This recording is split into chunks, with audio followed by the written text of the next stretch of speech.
सेब ले लो। एक दिन एक हुक्मरान महल में बैठा हुआ था। जब उसने महल के बाहर एक सेब फरोश को आवाज लगाते हुए सुना, सेब ले लो, सेब ले लो। हाकिम ने बाहर देखा कि एक देहाती आदमी अपने गधे पर सेब लादे बाजार जा रहा है। हुक्मरान ने सेब की ख्वाहिश की और अपने वजीर से कहा, खजाने से 5 सोने के सिक्के ले लो और मेरे लिए एक सेब लाओ। वजीर ने खजाने से 5 सोने के सिक्के निकाले और अपने मावन से कहा, ये 4 सोने के सिक्के लें और एक सेब खरीद के लाएं। मावन वजीर ने महल के मुंतजिम को बुलाया और कहा, सोने के 3 सिक्के लें और एक सेब लाएं। महल के मुंतजिम ने महल के चौकीदार मुंतजिम को हिलाया और बुलाया, ये 2 सोने के सिक्के लें और एक सेब लाएं। चौकीदार के मुंतजिम ने गेट सिपाही को बुलाया और कहा, ये 1 सोने का सिक्का लें और एक सेब लाओ। सिपाही सेब वाले के पीछे गया और उसे गिरेबान से पकड़कर कहा, देहाती इंसान, तुम इतना शोर क्यों कर रहे हो?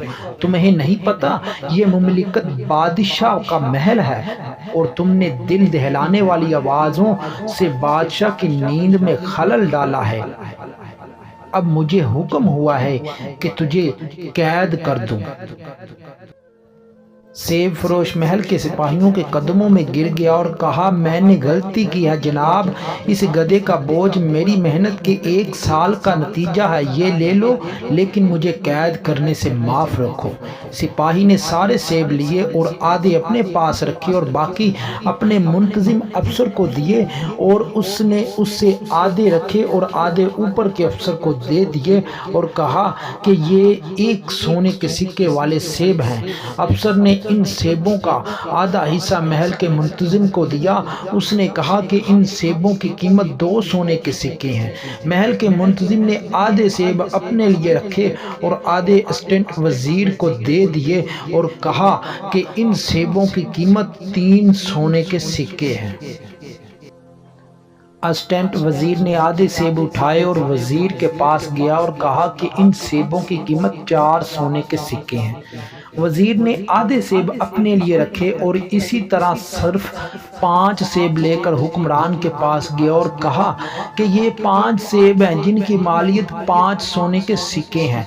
हाकिम ने अपने आप सोचा कि इसके दौरे हुकूमत में लोग वाकई अमीर और खुशहाल हैं। किसान ने 5 सेब 5 सोने के सिक्कों के औज फरोख्त किए हैं। हर सोने के सिक्के के लिए 1 सेब। मेरे मुल्क के लोग 1 सोने के सिक्के के औज 1 सेब खरीदते हैं, यानी वो अमीर हैं। इसलिए बेहतर है कि टैक्स में इजाफा किया जाए और महल के खजाने को भर दिया जाए। और फिर यूं अवाम में गुर्बत बढ़ती बढ़ती बढ़ती बढ़ती बढ़ती ही चली गई। अब इस सबक को फारसी अदब से माखूज किया गया है। यही हाल आज हमारी हुकूमत का है कि हुकूमत सोचती है कि महंगाई कोई नहीं है, लेकिन उसे नहीं पता कि उसके नीचे जो चमचे काम कर रहे हैं ये सब कुछ बिगाड़ पैदा कर रहे हैं।